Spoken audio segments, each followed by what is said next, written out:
যদি তারা নাও করায় আমি গিয়ে আমার চেয়ারে বসতে পারি, 2 মিনিটও লাগবে না। আদালতের রায়ে এবং জনগণের ভোটে নির্বাচিত মেয়র হিসেবে ধানের শীষের প্রার্থী ইশরাক হোসেন বহাল রয়েছে। অতএব যা কিছু করতে হবে আমাদের অনুমতি নিয়ে, আমাদের সিদ্ধান্ত অনুযায়ী করতে হবে। প্রয়োজনে আমরা প্রশাসক বসাবো। ঢাকা দক্ষিণ সিটির একজন মেয়র, একটা খুবই সামান্য পদ, যদি আমরা পুরা বাংলাদেশের প্রশাসনকে এবং বাংলাদেশের স্থানীয় সরকারকে আমলে নিতে চাই, সেটিকে হস্তান্তর করতে, সেটিকে আদালতের সর্বোচ্চ রায়ের পরেও এখনো শপথ করানো নিয়ে তারা টালবাহানা করছে। তাদেরকে বসানো হয়েছে এই অন্তর্বর্তীকালীন সরকারকে একটি ছাত্র জনতার রক্তাক্ত গণ অভ্যুত্থানের পরে বাংলাদেশের সকল রাজনৈতিক দল এবং শ্রেণী পেশার মানুষ, ছাত্রদের উপস্থিতিতে, বৈষম্য বিরোধী ছাত্র আন্দোলনের ছাত্রদের নেতাদের উপস্থিতিতে বসানো হয়েছিল, যাতে তারা শান্তিপূর্ণভাবে ক্ষমতা হস্তান্তরের যে প্রক্রিয়া সেটিকে সম্পন্ন করার মাধ্যমে জনগণের নির্বাচিত প্রতিনিধিদের কাছে ক্ষমতা হস্তান্তর করে। কিন্তু আমরা যেটা লক্ষ্য করতে পারলাম যে একটা মেয়র এই ঈদে জামা জুতো অ্যাকসেসরিজের ডিসকাউন্ট।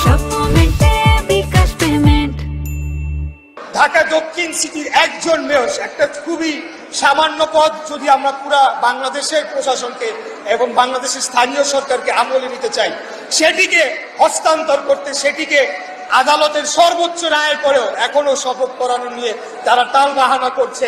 তারা কিভাবে আগামী দিনে তাদের অধীনে একটা জাতীয় নির্বাচন নিরপেক্ষ সুষ্ঠু সম্পন্ন হতে পারে, সেটা নিয়ে ইতিমধ্যেই জনগণের মাঝে প্রশ্ন দেখা দিয়েছে। এই সরকার তার নিরপেক্ষতা হারিয়েছে। আমি একটু ধারাবাহিকতায় যদি বলতে চাই, আমাদের এই আদালতের রায় এবং গেজেট প্রকাশ করার পরে আমরা যখন সরকারের কাছে বারবার আবেদন জানালাম, বারবার লিখিতভাবে জানালাম, তারা কিন্তু তোয়াক্কা করলো না। এরপরে ঢাকা সহ দক্ষিণের সর্বস্তরের ভোটাররা তারা রাজপথে নেমে আসে। দীর্ঘদিন যাবত আপনারা আন্দোলন করছেন, এই আন্দোলনের সৈনিকেরা, সেনাপতিরা সবাই আজকে উপস্থিত আছেন, মোরল্লের সবাই আছেন।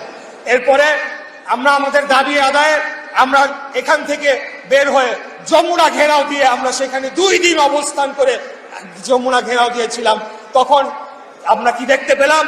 জাতির সামনে একটি নতুন নাটক মঞ্চস্থ করা হলো, এখানে পদত্যাগের নাটকের মাধ্যমে জাতিকে, যেটাকে আমরা এক কথায় বলতে পারি ইমোশনাল ব্ল্যাকমেলের মাধ্যমে একটা নাটক মঞ্চস্থ করা হলো।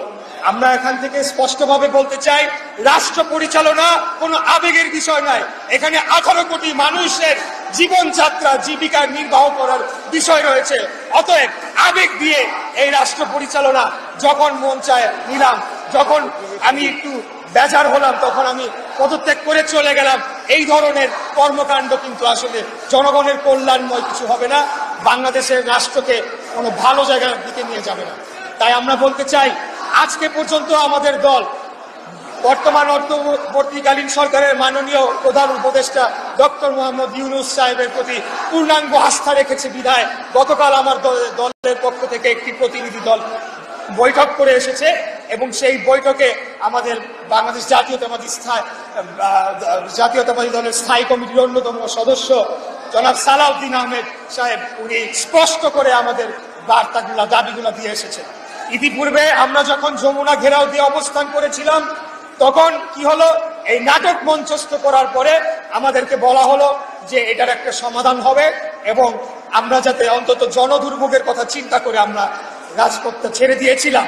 কারোর নির্দেশনায় না, আমরা নিজের সিদ্ধান্তে আমরা তখন জনভোগান্তির কথা চিন্তা করে আমরা রাজপথ ছেড়ে আমরা ভেবেছিলাম এই সরকার এটিকে সুরাহা করব, কিন্তু না।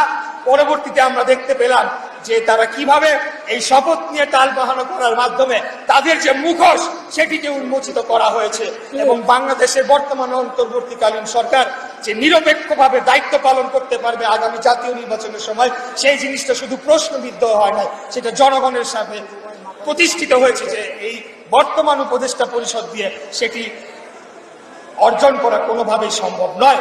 এই শপথ কার্যক্রম যদি তারা নাও করায় আমি গিয়ে আমার চেয়ারে বসতে পারি, 2 মিনিটও লাগবে না। ঢাকা শহরের জনগণ বারে বারে আমাকে আহ্বান জানিয়েছে, কেন আমি শহীদ মিনারে গিয়ে ঢাকাবাসীকে সাথে নিয়ে শপথ করে দায়িত্ব পালন বা দায়িত্ব গ্রহণ আমি নিজেই কেন নিয়ে নিচ্ছি না। তখন আমরা বলেছি, যেহেতু আমরা একটা নিয়মতান্ত্রিক রাজনৈতিক দল, আমাদের দলের পক্ষ থেকেও আমাদের নেতা বিশেষ করে জনাব সালাউদ্দিন আহমেদ বারবার বিভিন্ন পর্যায়ে যোগাযোগ করেছে। আমাদের আইনজীবী নেতা যারা রয়েছেন, barrister Mahbubuddin Khokon, barrister Kaiser Kamal, barrister Kajal সহ সবাই বারবার নির্বাচন কমিশন এবং স্থানীয় সরকার মন্ত্রণালয়, আমাদের সাবেক সচিব জনাব মুর্শিদ রহমান সাহেব রয়েছেন, ওনারা বারবার আমাদের পক্ষ থেকে যোগাযোগ করেছেন।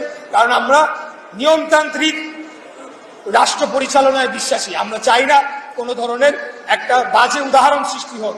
কিন্তু এই সরকারকে এখন বাধ্য হয়ে বলতে হচ্ছে, আপনারা যদি অবিলম্বে শপথ গ্রহণের অনুষ্ঠানের ব্যবস্থা না করেন, তাহলে ঢাকা শহরের দক্ষিণের ভোটারদেরকে সাথে নিয়ে আমি নিজেই শপথ করে আমি আমার চেয়ার